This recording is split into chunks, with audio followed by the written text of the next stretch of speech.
그러므로 너희는 죄가 너희 죽을 몸을 지배하지 못하게 하여 몸의 사욕에 순종하지 말고 또한 너희 지체를 불의의 무기로 죄에게 내주지 말고 오직 너희 자신을 죽은 자 가운데서 다시 살아난 자 같이 하나님께 드리며 너희 지체를 의의 무기로 하나님께 드리라. 죄가 너희를 주장하지 못하리니 이는 너희가 법 아래 있지 아니하고 은혜 아래 있습니다. 아멘. 오늘 말씀은 의의 무기인 몸이라는 제목으로 우리 로마서 6장 말씀을 살피겠습니다.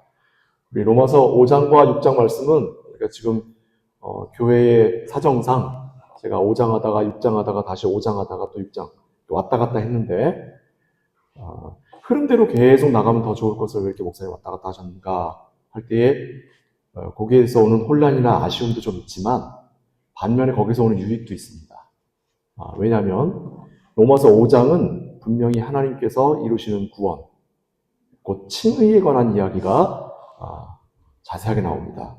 그래서 우리 지난주에 살핀 아담과 그리스도의 예를 통해서 하나님께서 우리를 구원하시는 중요한 원리를 사용하셨는데 그 원리가 대표성의 원리로 그 대표를 통해 하나님의 구원이 모두에게 전달되는 방식. 그러니까 한 사람 아담을 통해 모든 인류가 죄인이 되고 한 분 예수 그리스도를 통해 모두가 구원을 얻는, 우리 모두가 구원을 얻는 방식으로 하나님께서 구원을 베푸셨다라고 했습니다. 그런데 그때 이야기할 때 모세는, 과거의 모세, 구약을 기록했던 모세는 이걸 이분법적으로 나눠서 설명을 했었죠. 이쪽을 택하면 은혜, 이쪽을 택하면 저주, 이쪽은 복, 이쪽은 화, 이런 식으로 설명했는데 바울은 그렇게 한 것이 아니라 모두가 다 죄와 저주 가운데 있는데 그 중에 하나님의 택하심과 부르심을 받은 교회에 속한 너희는 그 모두 중에 그 안에 속한 너희는 이 모두에게 해당되는 그 죄의 내용을 깨끗하게 해결받은 자들이니 너희는 은혜 가운데 속했다라고 해서 모두 가운데 한 부분이라고 하는 방식으로 전개를 해 나갑니다. 이것이 이제 우리에게 있어서 복음을 이해하는 데 있어 한보, 진보된 방식이라고 했었습니다. 어쨌든 이런 내용은 5장과 6장의 관계도 마찬가지입니다. 칭의와 성화에 관한 이야기를 이야기할 때 있어서도 이걸 구약의 방식처럼 대립구조로 이해할 것이냐 아니면 전체와 그것에 대한 흐름으로 자연스럽게 이어지는 부분으로 이해할 것이냐라고 하는 방식의 내용으로 오늘 좀 살피도록 하겠습니다. 그래서 지난주에 우리 로마서 5장 21절에 이렇게 있었죠. 이는 죄가 사망 안에서 왕노릇한 것 같이 은혜도 또한 의로 말미암아 왕노릇하여 우리 주 예수 그리스도로 말미암아 영생에 이르게 한다. 전적으로 하나님께서 구원을 이루게 하시는, 그리고 하나님께서 우리에게 주신 그 은혜를 통해 우리가 구원을 받는 거라고 했죠. 그래서 왕노릇이라고 할 때에 내가 왕노릇하는 게 아니라 내게 들어와 있는 죄가 왕노릇하고 내게 들어와 있는 하나님의 은혜가 왕노릇하는. 그래서 우리에게 주도권이 있지 않고 전적으로 하나님께 주도권이 있는 것을 설명했습니다. 이게 구원의 대단히 중요한 핵심입니다. 이걸 칭의라고 합니다. 칭의라고 하는 건 의로운 사람한테 무죄 선언을 내주는 게 아니라 그랬죠. 재판을 받았을 때 나 죄 안 졌어요. 나 결백합니다. 그래 네가 죄가 없구나. 무죄. 이게 칭의가 아니에요. 뭡니까? 분명히 죄를 지었어요. 분명히 죄인인데 절차를 밟아 우리를 기소한 사탄에게 우리에 대한 기소권이 없음을 선언함으로 이 재판 자체를 무효화하는 거예요. 그럼으로써 우리가 이 고발의 대상이 되지 못하는 거. 그러니까 전적으로 무죄 선언이 아니라 죄가 성립되지 않는 것으로 우리를 의인으로, 죄인이 아닌 것으로 하나님이 만들어주시는 거예요. 그것이 곧 하나님이 우리를 하나님의 자녀로 삼으신 칭의의 법정적 의미입니다. 그런데 6장으로 넘어오면서는 이렇게 딱딱하고 하나님께서 선언해버리시고 우리가 아무것도 할 수 없는 자로서 딱 끝나버리는 방식이 아니라 6장을 넘어오면 말투가 바뀝니다. 1절 한번 가볼까요? 6장 1절. 그런즉 우리가 무슨 말을 하리요? 은혜를 더하게 하려고 죄에 거하겠느냐. 하나님이 어쨌든 우리가 죄인인데도 불구하고 우리를 무죄 선언을 하셨다면 내 옆 사람은 도둑질한 걸로 죄를 용서받았으면 그 사람이 용서받고 은혜를 입은 건 도둑질한 것만큼이잖아요. 그죠? 그럼 나는 옆 사람, 다른 사람을 죽여버리면 죽여버린 것만큼을 용서받는 거니까 은혜가 더 큰 거 아니에요? 맞습니까? 맞잖아요. 1만큼 죄를 지은 사람은 1만큼 용서받은 건데 10만큼 죄를 지은 사람은 10만큼 용서받은 거니 하나님의 은혜가 더 크고 넘치잖아요. 안 그렇습니까? 우리가 하나님께 나와 기도할 때, 또 신앙생활 할 때, 나를 합리화하는 여러 가지 과정들이 있어요. 그 여러 가지 과정 중에 다분히 내가 죄를 지었음에도 불구하고 하나님 용서해 주실 거야. 얘는 어떤 것이 담겨 있냐면 내가 이거보다 더 큰 걸 져도 하나님 용서해 줄 건데 뭐 괜찮아 하는, 하나님을 속이고 자신을 속이는 양심의 문제가 거기에 달려있단 말이에요. 지금 6장은 그 문제를 언급하고 있어요. 그 문제를. 자, 칭의로서 구원이 이루어졌다면 사실 이렇게 내 마음속으로 잠깐 눈 한번 찔끔 감고 넘어갈 문제쯤은 굳이 하나님이 그걸 들추지 않으신다며. 심지어 크게 죄를 지었어도 하나님께서 크신 은혜로 이걸 해결해 주신다며. 그럼 뭐가 문제인데? 라고 하는 우리 안에 자기 합리화라고 하는 것. 하나님의 자녀가 되었으니, 내가 하나님의 백성이 되었으니, 내가 이제부터는 죄를 짓더라도 하나님이 용서해 주시는 거 아니야? 라고 하는 부분이에요. 그걸 지금 6장에서 딱 짚고 있는 거예요. 딱. 이 부분이 칭의로서만은 설명되지 않는 부분이기에 바울이 이 부분을 짚고 넘어가는 겁니다. 그래서 한마디 하는 거예요. 너희가 칭의를 얻었다고 불의에 머물러 있겠느냐? 너희가 불의를 인정받지 않고 의인이라고 부름받았다고 해서 불의에 머물러 있어도 되겠느냐? 우리말로 해볼까요? 그게 사람이냐? 용서를 받았으면 부끄러운 줄을 알아야지. 용서받았다고 다음에 더 큰 용서를 받으려고 더 큰 죄를 짓는다고? 네가 사람이야? 이런 말이에요. 그러니까 칭의라고 하는 건 법정적 선언이라면 성화라고 하는 건 이건 인격적 문제예요. 인격적 문제. 그러니까 칭의와 성화는 칼에 양날이 아니에요. 반대 개념이 아닙니다. 이건. 칭의를 얻은 자가 마땅히 따라야 하고 마땅히 가져야 할 생각, 그것들이 쌓여가며 하나님께 조금씩 가까워져 가는 것을 성화라고 하는 거예요.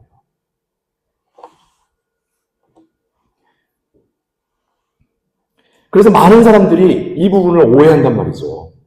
그러면 이 칭의와 성화라고 하는 것이 우리 기독교에서 어떻게 이해되기 시작했는가를 조금 짚으면서 가보도록 하겠습니다.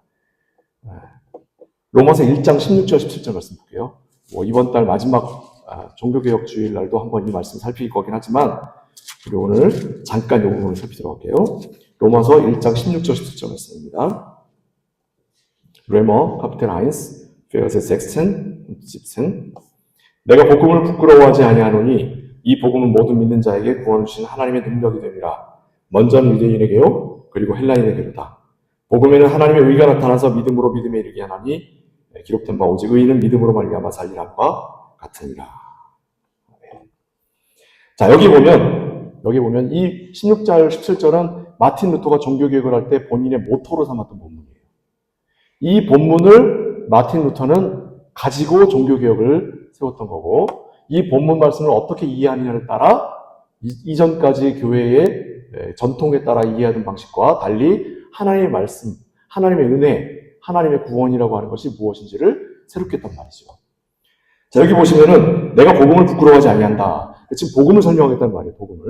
복음이 뭐냐? 복음은 뭐냐? 모든 믿는 자에게 구원 주시는 하나님의 능력이라고요. 성도의 열심이 아니라, 성도의 회개가 아니라, 성도의 깨달음이 아니라 뭐라고요? 하나님의 능력이라고요. 하나님의 능력.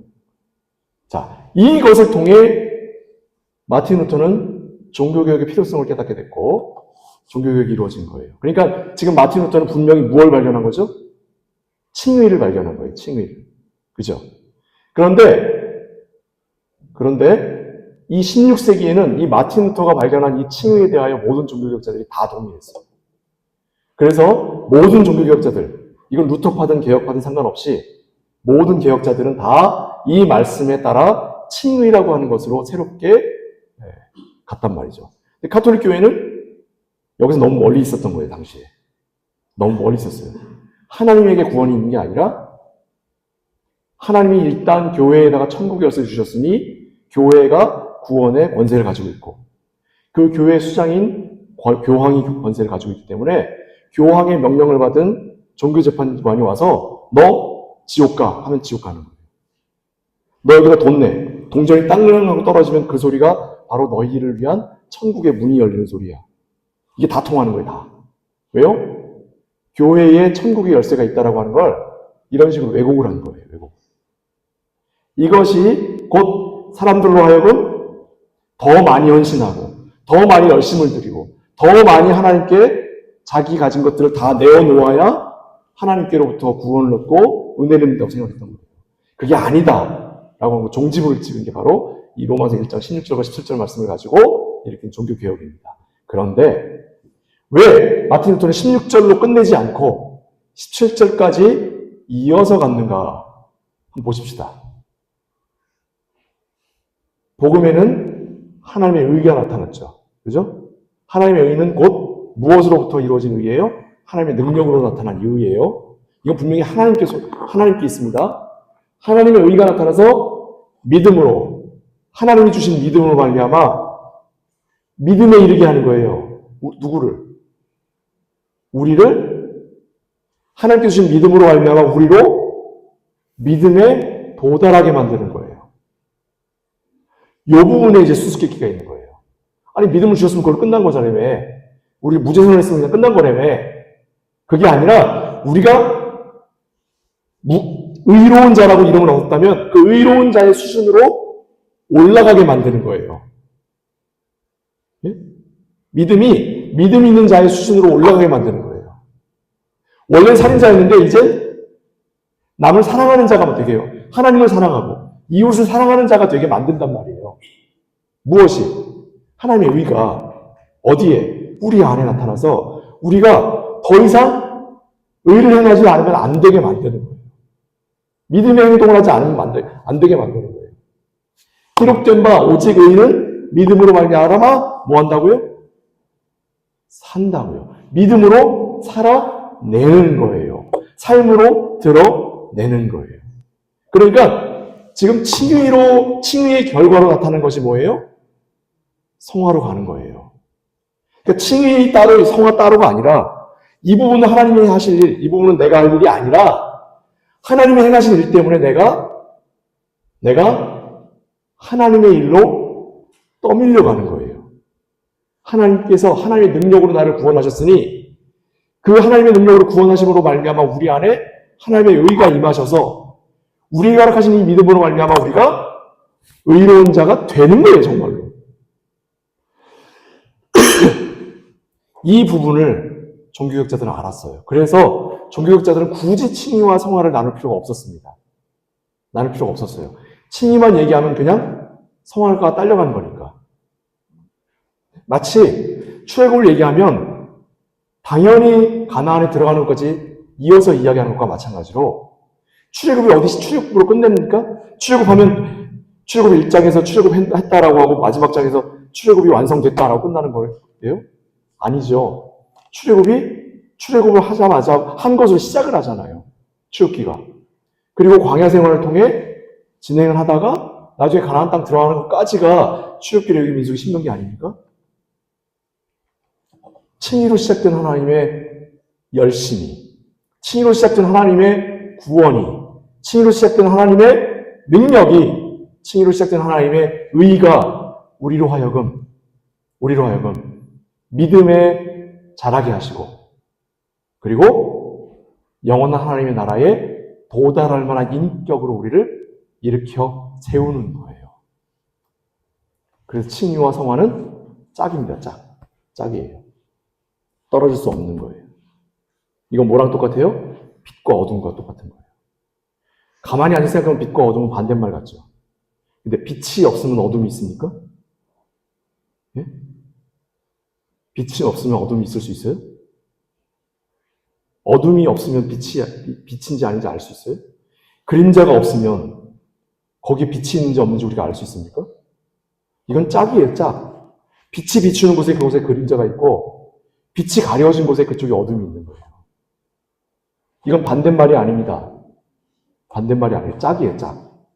그래서 칭의와 성화는 빛과 어둠보다 더 하나로 붙어 있는 거예요. 밀접한 거예요.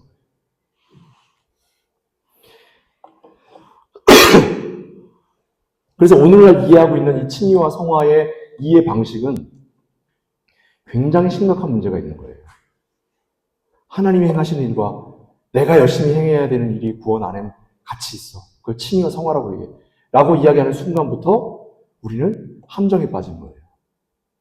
함정에 빠진 거예요. 하나님께서 시작하신 그 일을 하나님은 우리와 더불어 마무리하시는 거예요. 그것이 우리의 구원의 완성인 줄 믿으시기 바랍니다. 그래서 한마디로 이걸 요약해서 이야기하면 불의한 자가 의인이라는 이름을 얻었으니 이제 의인으로 살아가는 겁니다. 이것이 성도가 살아가는 삶이에요. 자, 그럼 이제 오늘 본문의 이 내용을 가지고 들어가 보도록 합니다. 하나님께서 자신을 주셨으니 너희도 너 자신을 내어 드려라. 이런 말씀이에요. 자, 이 말씀을 또한 설명하는 좋은 예가 있습니다. 디모데후서 2장입니다. 디모데후서 2장 말씀.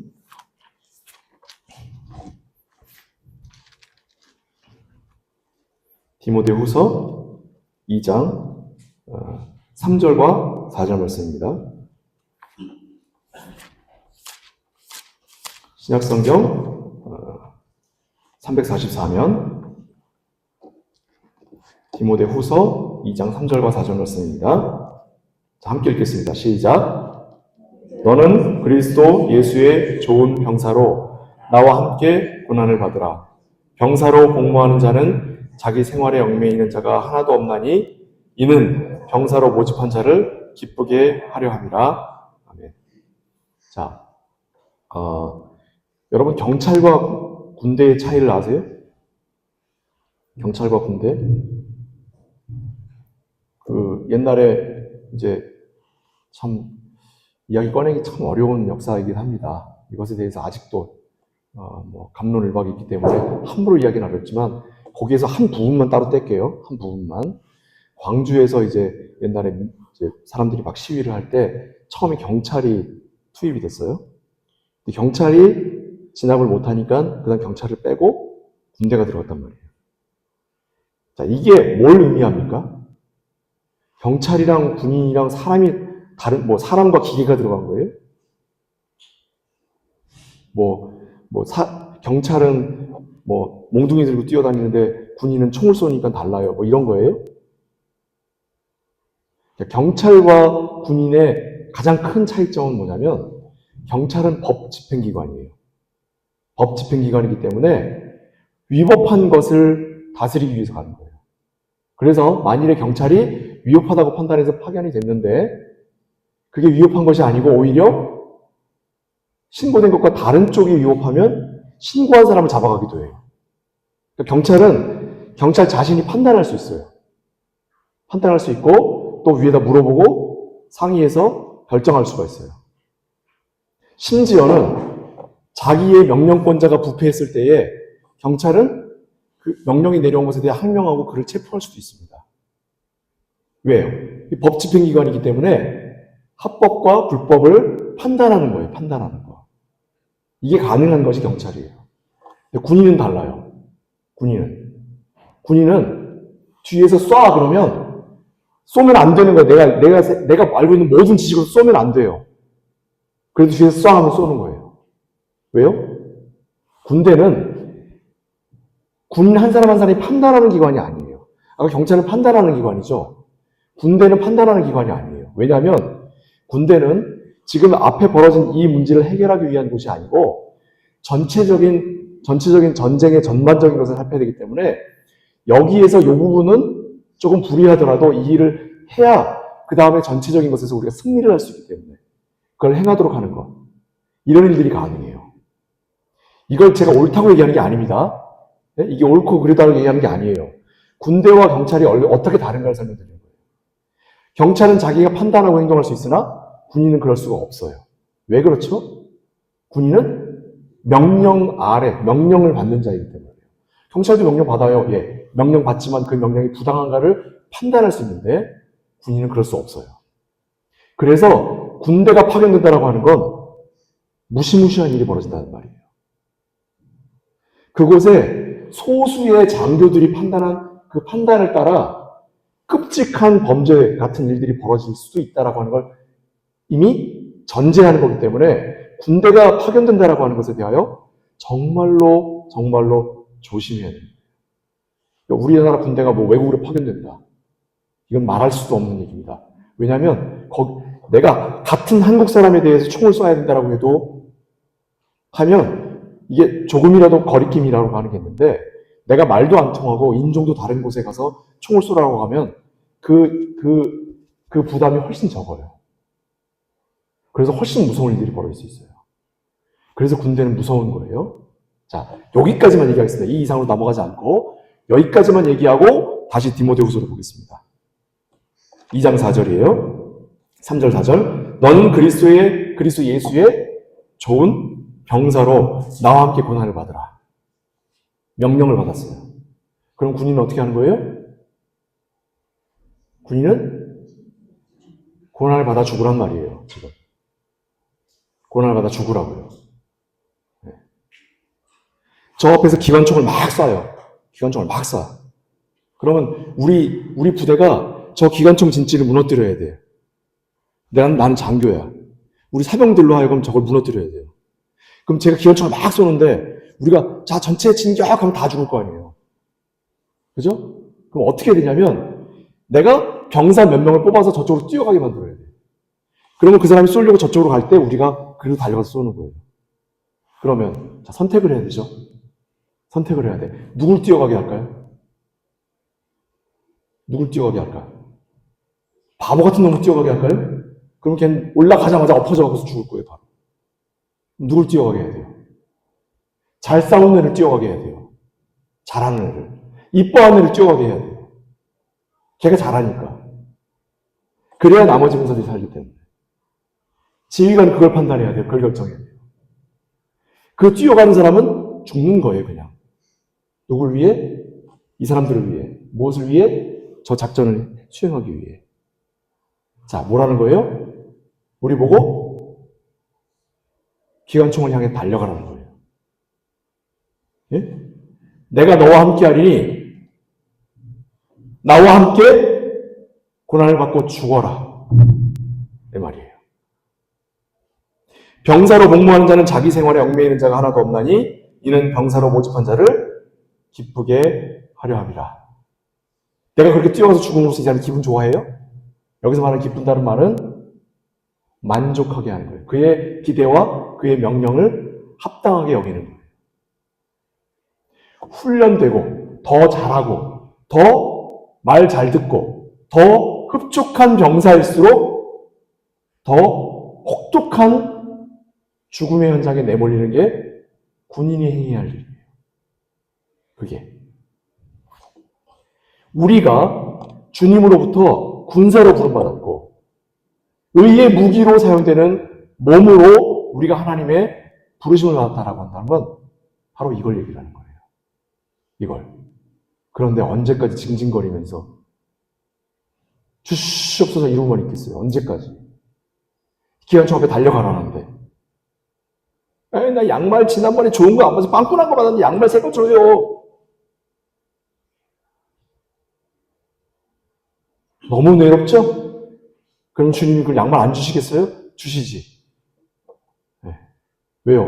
목숨을 내놓고 달려가는 병사인데 양말 한 켤레 못 주겠어요? 병사들, 남은 병사들한테 다 양말 벗으라고 하고 다 하나씩 주면 되지, 그거? 그거 못 주겠어요? 우리가 구하고 있는 게 뭐예요? 지금. 무엇 앞에서 무엇을 구하고 계십니까, 지금?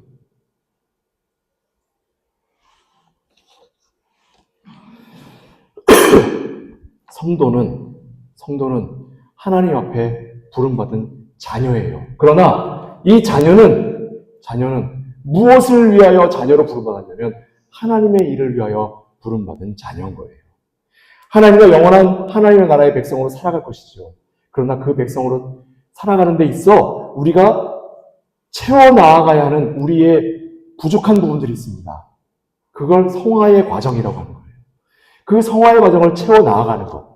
무엇을 위하여? 무엇을 위하여? 영원한 하나님 나라를 위하여.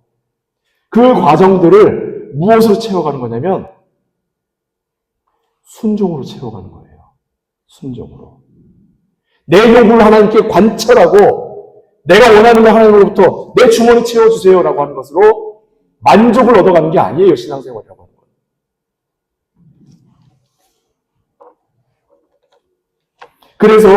그래서 너무너무 중요한 우리가 하나님과 어떠한 관계를 이루어갈 것인가라고 하는 것이 구원의 핵심이며 그것이야말로 우리에게 있어서 너무너무 중요한 일이지만 여기서 끝나버리지가 않는 거예요. 이 일을 이룬 자들에게는 그 다음에 우리가 어떤 처지에 있는가를 분명히 알아야 한다는 말입니다. 어떤 처지라고 하는 것을. 우리가 하나님과 어떤 관계자라고 하는 것만이 아니라 우리가 어떤 처지에 있던 자인데 이제 어떤 처지로 옮겨졌느냐를 알아야 한다고요. 말씀 또 하나 보겠습니다. 누가복음 17장 7절에서 10절 말씀이에요.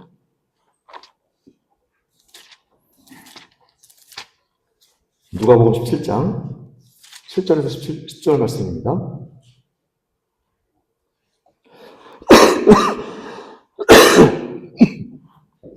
루카스 카피텔 17, Verse 7 bis 10. 함께 읽어보겠습니다. 너희 중. 자, 시작. 너희 중 누구에게 밭을 갈거나 양을 치거나 하는 종이 있어 밭에서 돌아오면 그더러 곧 와 앉아서 먹으라 말할 자가 없느냐. 도리어 그더러 내 먹을 것을 준비하고 띠를 띠고 내가 먹고 마시는 동안에 수종 들고 너는 그 후에 먹고 마시라 하지 않겠느냐. 명한 대로 하게 했다고 종에게 감사하겠느냐. 이와 같이 너희도 명령받은 것을 다 행한 후에 이르기를 우리는 무익한 종이라 우리가 하여야 할 일을 한 것뿐이라 할지니라. 아멘. 예, 우리를 자녀로 삼으시고 우리를 사랑하시지요. 우리 은혜를 베푸시는 분이시지요. 근데 그 부분만 있는 게 아니에요. 그 부분만 있는 게 아니에요. 우리가 마땅히 행해야 할 부분에 관하여 하나님 말씀하신다고요. 어때요? 우리 목사님 맨날 하나님이 구원해 주셨다고 그러고 하나님 다 해줬다고 그러고 그럼 우리 뭐하라는. 자, 어때요? 우리가 해야 할 일이 제가 얘기하니까 어떻습니까? 어마어마하죠? 예? 어마어마한 거예요. 이 모든 일들이 우리에게 주어진 일이고 이 모든 일들이 우리가 수행해야 하는 일이에요. 하나님이 시키신 일을 행하고 돌아왔다고 해서 그래 수고했다 하고 하는 건 그런 일이 없다고요. 뭐라고요? 마땅히 할 일을 행했으니 들어와서 이제 그 다음 일을 해라. 그러는 거예요. 제가 군대에서 이렇게 일을 하는데 이제 그 미군 부대에서 일했어요. 미군 부대는 이제 일을 시키는 거예요. 미군들하고 한국 분들이 일하는 스타일이 틀려요. 자, 한국 사람들 일 시키면 어떻게 해요? 저기서부터 여기까지 저 빗자루 좀 쓸어요. 하면 한국 사람들은 슉슉슉 하고서 쉬죠. 내가 잠깐 저기 본부에 갔다 오는 동안 여기 청소 좀 하고 있어요. 하고 지휘관이 가면 한국 사람들은 슉 하고서 저기 가서 쉬고 있어요. 자, 미군들은 어떻게 하는지 알아요? 그 지휘관이 올 때까지 저기서부터 조금씩. 나가 또 떨어지면 다시 저기 가서 또 쓸고. 지휘관이 왔는데 미군은 절반 정도밖에 못 쓸었고 한국군은 다 쓸고서 저기서 모여있어요. 자, 그럼 미군 지휘관이 와서 뭐라 그러게요? 미군들은 열심히 하고 있으니까 훌륭하다 그러고 한국을 보고는 미군들은 일하는데 니네 왜 놀아? 이래요. 그럼 아니 우리 이거 다 쓰라는데 내가 뭐라 그랬어요? 갔다 올 때까지 쓰려고 그랬지 언제 이걸 다 쓰려고 그랬냐고. 일하는 스타일이 달라요. 일하는 스타일이 달라. 그렇게 얘기하면은 오케이 그러면 너네는 이쪽도 쓸어. 그래서 한국인들이 다 쓸었어. 미국인들은 세상에 여기를 다 쓴다. 오전에 쓰고서 절반하고 가서 점심 먹고서 오후에 저기 쓰어요. 우리는 10분 만에 다 쓴 거를. 그래서 우리는 10분 만에 이거 쓸고 30분 쉬고 또 10분 만에 이것도 다 쓸고 30분 쉬고 그리고 욕은 다 먹어요. 네. 뭐라 그러냐면 쉐이머라고 그래서 쉐이머. 카투사는 쉐이머래. 부끄러운 줄 알래. 올 카투사 쉐이머 이렇게 불러요. 진짜로 미국에서 진짜로. 왜 그러냐면 요것 때문에 그래요. 요것 때문에. 문화적 차이 때문에. 자, 제가 이 얘기를 왜 드렸냐면 일을 시킨 자에게 있어서는 그 일 자체를 완성하는 걸 목적으로 하는 게 아니라 그 일을 행하는 걸 목적으로 하는 거예요. 행하는 걸. 그래서 그 일을 행하고 있느냐 안 하고 있느냐를 보는 거예요. 청소 다 끝냈는데 지휘관이 안 오면 다시 쓸어야 되는 거예요. 지휘관이 올 때까지 계속 쓸어야 되는 거예요. 원래는. 우리가 빨리 끝냈으면 놀면 안 되고 빨리 계속 해야 되는 거예요. 또. 천천히 해야 되는 거고. 그걸 몰랐던 거지. 성경에서 보고 있는 주인이 일을 시킨다라고 하는 것도 그런 개념이에요. 우리가 하나님께로 무언가를 맡았다면 그 일을 내게 주어진 일생을 통해 하나님께 내어드리는 게 성도가 서야 할 일이에요. 근데 한국 사람들은 성격이 급해서 그렇게 못해. 후사닥 해놓고서 하나님 주시옵소서 왜 안 주십니까? 칭찬 왜 안 해줘요? 내가 이걸 하면 하나님 복 주셔야지. 그러고 매달려 있는 거예요. 그러니까 하나님한테 오면 뭐예요? 제일 먼저? 자, 여기 기도합니다. 오늘 기도해야 합니다. 하고서 여기서 음악 쫙 틀어놓으면 어떻게 저 문 열고 들어와서 딱 자리에 앉아서 이거부터 시작하잖아요. 기도해 가면 다 울고 있어. 엉엉 울고 있어. 뭐가 그렇게 서러운지. 가만히 들어보면 그거예요, 다. 내가 이렇게 하나님한테 헌신했는데 왜 하나님 나한테 아무것도 안 주십니까? 근데 여기 얘기했잖아요. 일을 시킨 주인이 종이 그 일을 했다고 감사하냐? 그에게 쉬라고 하냐? 아니잖아요. 우리는 하나님께로부터 자녀, 신부는 자녀로 부름받은 사람이에요. 그러나 영원한 하나님 나라에 살도록 하기 위하여 우리에게 그에 걸맞는 인격을 갖추기 위해 우리를 연단하시는 과정 속에 살아갑니다. 연단의 과정이라 우리는 일꾼처럼 살아가는 거예요. 연단의 과정을 일꾼처럼 견디며 살아가야 하는 거예요. 내게 만일에 부유함을 주셨다면 그 부유함으로 부유한 일꾼으로 살아가셔야 돼요. 왜요? 이건 내 거가 아니라 하나님 거니까. 나를 가난한 일꾼으로 부르셨다면 가난한 일꾼처럼 사는 거예요. 우리에게 필요한 것들을 하나님이 채워주실 거니까. 그런데 우리는 뭐만 생각해요? 채워주시옵소서. 하나님 주신 일은 생각 안 하고 그 일 끝에 주실 보상만 생각하고 그것만 바라보고 그것만. 그게 어떻게 신앙입니까? 그게 어떻게 성도예요?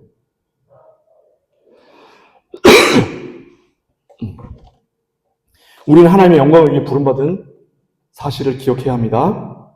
우리는 하나님을 섬기며 살아가는 자들입니다. 우리가 살면서 행하는 모든 것들을 통해서 하나님의 영광을 드러내시고 그 영광을 증명하시는 거예요.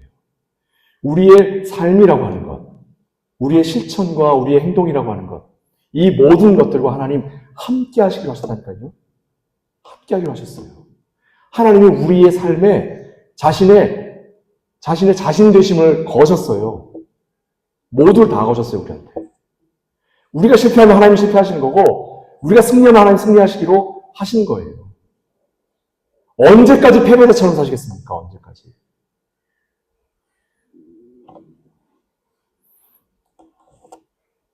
가정에 문제가 있습니까?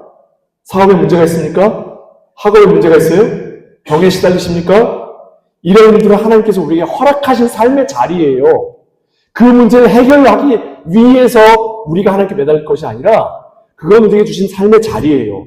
그 삶의 자리를 우리가 어떻게 견뎌내는가가 성도가 서야 할 일이라고요. 설교 좀 길어지지만 용서하시기 바랍니다.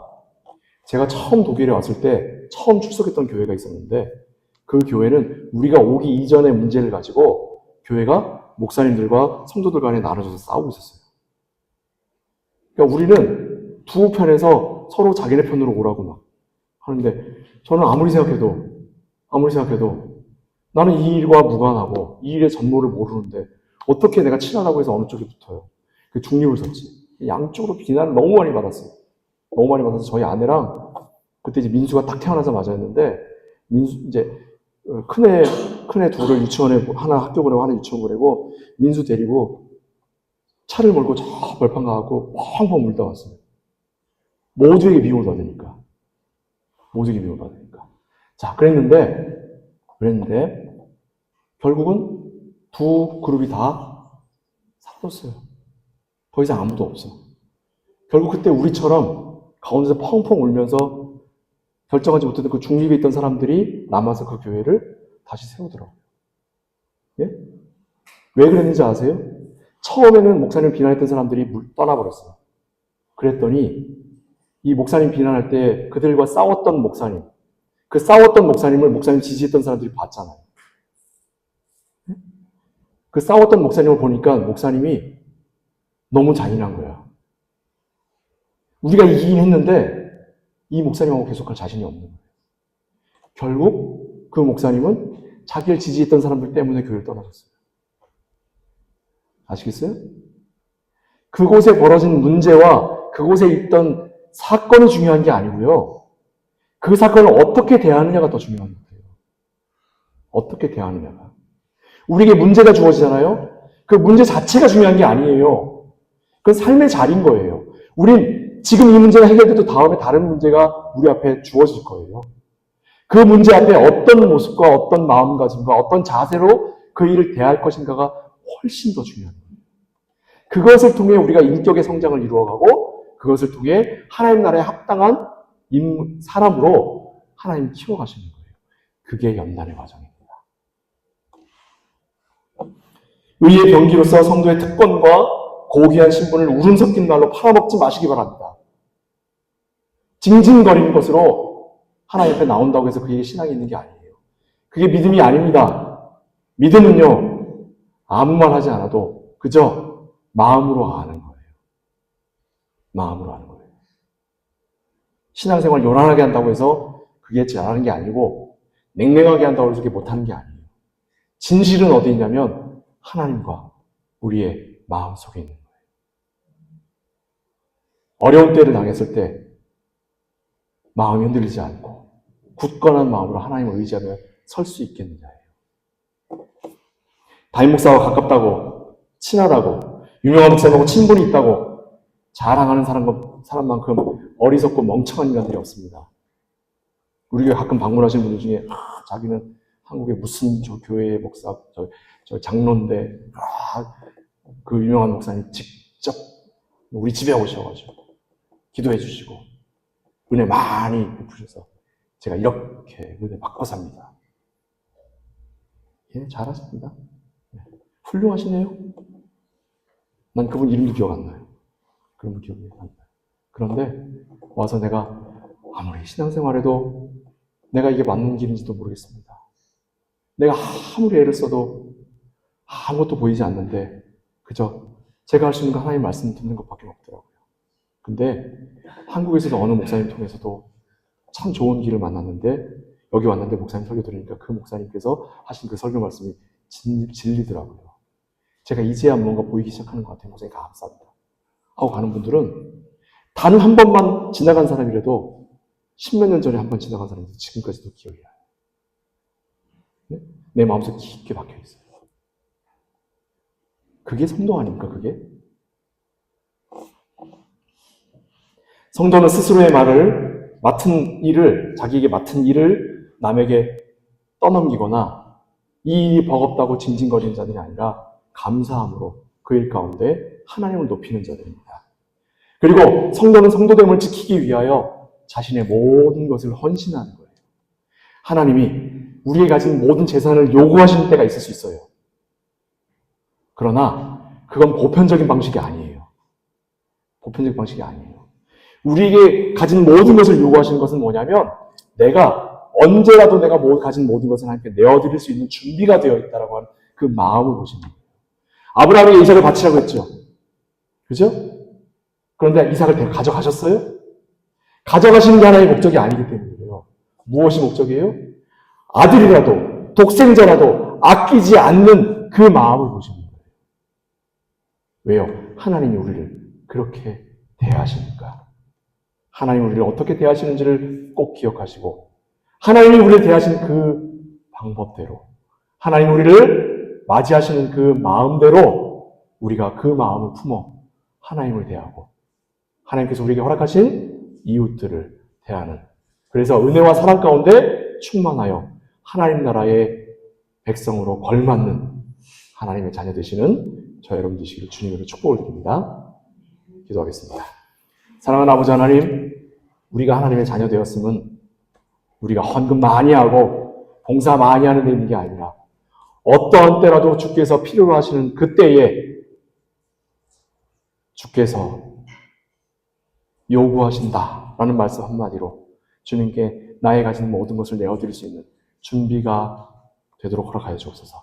우리야말로 참으로 하나님의 자녀이고 하나님의 백성이오니 주께서 기억하시고 때에 따라 하나님께서 충만함으로 채워주시되 더 나아가 우리가 하나님께 필요한 자 되게 하여 주시고 주의 필요를 따라 영원한 하나님 나라의 백성이 되는 귀한 은혜를 이루도록 허락하여 주옵소서. 예수 그리스도의 이름으로 축복하며 기도합니다. 아멘.